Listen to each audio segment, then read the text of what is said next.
بسم الله الرحمن الرحيم الحمد لله وحده لا شريك له والصلاة والسلام على من لا نبي بعده أما بعد فأعوذ بالله من الشيطان الرجيم بسم الله الرحمن الرحيم وأقيموا الصلاة وآتوا الزكاة واركعوا مع الراكعين قال النبي صلى الله عليه وسلم بني الإسلام على خمس شهادة أن لا إله إلا الله وأن محمد رسول الله وإقام الصلاة وإيتاء الزكاة والحج وصوم رمضان أو كما قال عليه الصلاة والسلام صدق الله العظيم. محترم سامعین، میں نے جس آیت کی تلاوت کی ہے، اللہ تبارک و تعالیٰ اس آیت کے اندر فرماتے ہیں کہ تم نماز قائم کرو اور زکوٰۃ ادا کرو اور رکوع کرنے والوں کے ساتھ رکوع کرو. اور جس حدیث کی تلاوت کی ہے، یہ حدیث بخاری شریف کے اندر آئی ہے. نبی کریم صلی اللہ علیہ وسلم نے فرمایا کہ اسلام کی بنیاد 5 چیزوں پر ہے. نمبر 1 کلمہ شہادت، یعنی لا الہ الا اللہ محمد رسول اللہ صلی اللہ علیہ وسلم، اس کا اقرار کرنا اور اس کو دل سے ماننا. اور دوسرا نماز قائم کرنا، اور تیسرا زکوٰۃ کا ادا کرنا، چوتھا حج کرنا، اور 5واں رمضان شریف کے روزے رکھنا.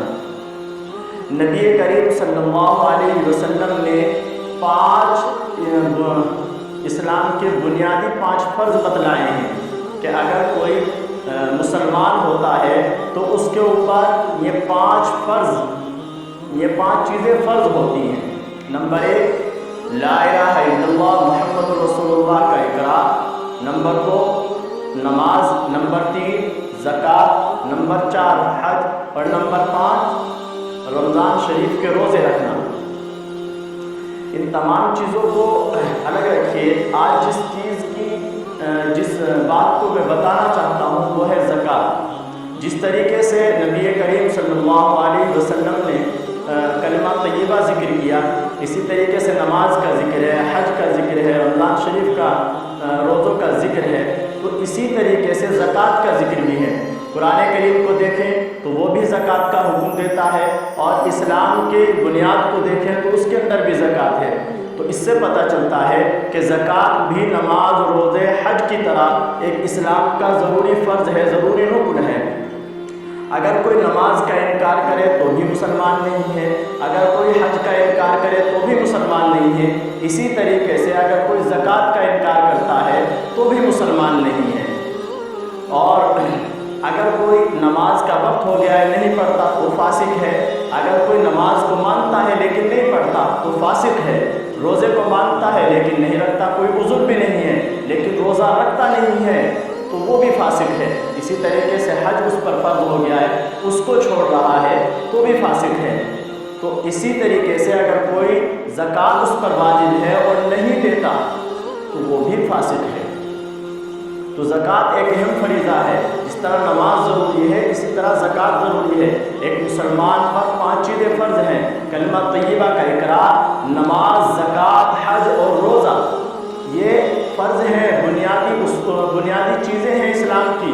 اور ہم نماز پڑھ لیتے ہیں، زکوٰۃ غائب ہے، رمضان شریف کے روزے غائب ہیں. نہیں بھائی، یہ اسلام کے فرائض میں سے ہے. جس طریقے سے نماز ضروری ہے اسی طریقے سے زکوٰۃ ضروری ہے. اب مسئلہ سن لیجئے، وہ یہ ہے کہ زکوٰۃ کن لوگوں کو دے کر کے ادا ہوتی ہے.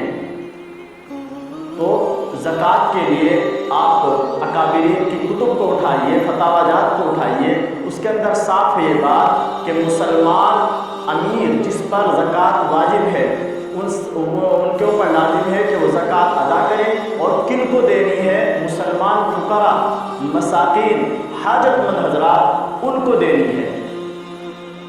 یہ بات میں کیوں عرض کر رہا ہوں؟ یہ اس لیے عرض کر رہا ہوں کہ آج سوشل میڈیا پر بہت ساری ایسی ویڈیوز وائرل ہوئی ہیں جس کے اندر ہمارے برادران وطن ہندوستان میں رہنے والے وہ لوگ جو مسلمان نہیں ہیں، دوسرے مذہب کو ماننے والے ہیں، دوسرے دھرم کو ماننے والے ہیں، ہم ان کی عزت کرتے ہیں، اس میں کوئی شک نہیں ہے، وہ اپنے مذہب کو مانتے ہیں، کوئی مسئلہ نہیں، لیکن شریف جو اسلام کے اندر فرائض ہیں ان میں سے ایک زکوٰۃ ہے، اور ویڈیوز کے اندر دکھایا جا رہا ہے کہ وہ لوگ لباد شریعہ اوڑھ کر کے اسلامی شاعر اسلام کو اختیار کر کے، مثلا داڑھی رکھ کر کے، نیچا کرتا پہن کر کے، سر پہ ٹوپی رکھ کر کے مسلمانوں کے محلوں میں، بازاروں میں، گلیوں کے اندر زکوٰۃ مانگ رہے ہیں، مساجد کے اندر زکوٰۃ مانگ رہے ہیں، مختلف جگہوں پر زکوٰۃ وصول کر رہے ہیں۔ تو ہمارے ہندوستان کے اندر چیک کرنے کا ایک بہت اچھا آلہ ہمارے پاس آیا ہے، وہ ہے آدھار کارڈ۔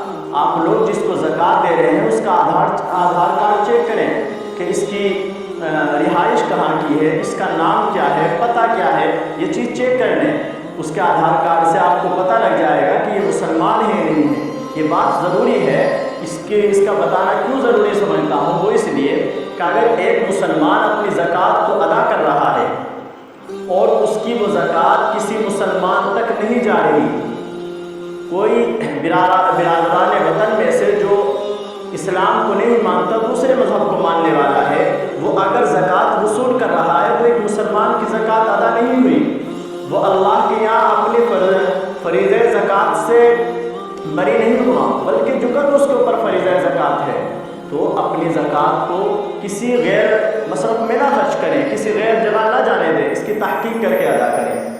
ہاں البتہ اگر ہمارا برادران وطن وہ بھائی جو مسلمان نہیں ہے اور وہ حاجت مند ہے، تو ہمارے اوپر ضروری ہے کہ اس کو بھوکا نہ سونے دیں، اس کی اگر ہمارے پاس اللہ نے وسعت دی ہے تو اس کو بھوکا نہ سونے دیں، اس کو ننگا نہ سونے دیں، اس کی ضرورتوں کو ایسے نظر انداز نہ کریں، بلکہ اپنا قدم بڑھائیں اس کے لیے، زکوٰۃ کے ذریعے سے نہیں، اور بہت سارے راستے ہیں۔ اگر کپڑے کی ضرورت ہے کپڑا ادا کریں اس کو، اور کیا نام اس کو کھانے کی ضرورت ہے اس کو کھانا دیں۔ اسی طریقے سے اگر وہ پیسوں کا حاجت مند ہے، مثلا اس کا کوئی یار رشتہ دار، اس کے گھر میں سے کوئی بہن بیٹی بیمار ہے، تو آپ اس کی مدد کریں، اس سے شریعت منع نہیں کرتی، لیکن اسلام کے اندر زکوٰۃ ایک فرض ہے، اس کو ادا کرنے کے لیے جس کو ہم ادا کریں گے اس کا مسلمان ہونا ضروری ہے۔ مسلمان امیروں پر، یعنی جو مالدار ہیں، جن کو اللہ نے وسعت دی ہے، ان پر زکوٰۃ واجب ہوتی ہے، اور حاجت مند حضرات کے لیے واجب ہوتی ہے، حاجت مند حضرات کو دینے سے ادا ہو جاتی ہے۔ بہت سارے حضرات یہ پوچھتے ہیں کہ ہم کہاں زکوٰۃ ادا کریں؟ سب سے پہلے اپنے گھر کے اندر اپنے آس پاس کے لوگوں کو دیکھیں، اپنے پڑوس میں دیکھیں، اپنے گاؤں میں، بستی میں، شہر میں، قصبے کے اندر دیکھیں کہ کوئی حاجت مند تو نہیں ہے، کوئی ضرورت مند تو نہیں ہے، تو ان کو دیں۔ اس کے بعد میں اپنے رشتہ داروں میں، دور دراز کے جو رشتہ دار ہیں ان میں دیکھیں کہ ان میں تو کوئی ضرورت مند نہیں ہے، تو ان کو دیں۔ اور اگر یہ تمام چیزیں آپ کے پاس نہیں ہیں، اور ماشاءاللہ آپ کے یا رشتہ داروں میں ایسا کوئی نہیں ہے، تو پھر سب سے اچھا جو مصرف ہمارے سامنے ہے وہ ہے مراکز دین کے قلعے، اور وہ ہے مدارس اسلامیہ، مراکز اسلامیہ، مکاتب اسلامیہ، یونیورسٹی اسلامیہ، ان کے اندر اپنی زکوٰۃ کو ادا کریں۔ ہمیں ہمارے ذمے جس طریقے سے نماز ضروری ہے، اسی طریقے سے جہاں نماز سکھائی جاتی ہے ان مراکز کی بقا کا ذریعہ بننا بھی ضروری ہے۔ جس طریقے سے ہمیں روزہ رکھنا ضروری ہے، جس طریقے سے ہمیں حج کے لیے جانا ضروری ہے، جس طریقے سے ہمیں زکوٰۃ ادا کرنا ضروری ہے، اسی طریقے سے ہمیں ان مراکز کی حفاظت بھی ہمارے ذمے میں ہے جن کے اندر یہ علوم پڑھائے جاتے ہیں، ہمیں سمجھائے جاتے ہیں، جہاں سے ہمیں دین اسلام کا سبق ملتا ہے، اور وہ ہے دینی مدارس۔ اس کے اندر پڑھنے والے بچے، اس کی ضرورت، اس کی ضروریات، اس کا ہمیں خیال کرنا چاہیے، ہمیں اپنی مالی امداد ان کو پہنچانی چاہیے۔ ہم نفلی صدقات بھی ان کے پاس کریں، اپنی جان کا صدقہ دیں، اپنا مال کا، اپنے بچوں کے لیے خیر و عافیت کی وجہ سے پیسے ان کو دیں، صدقہ خیرات کریں، لیکن ایک فریضہ ہے زکوٰۃ، تو زکوٰۃ کا پیسہ ہم کس جگہ خرچ کریں؟ تو ہم اپنے مدارس اسلامیہ کے اندر خرچ کریں۔ یہ دین کے قلعے ہیں، ان کی حفاظت ہماری ذمہ داری ہے، ہمیں اپنے جانی تعاون بھی کرنا چاہیے، مالی تعاون بھی کرنا چاہیے۔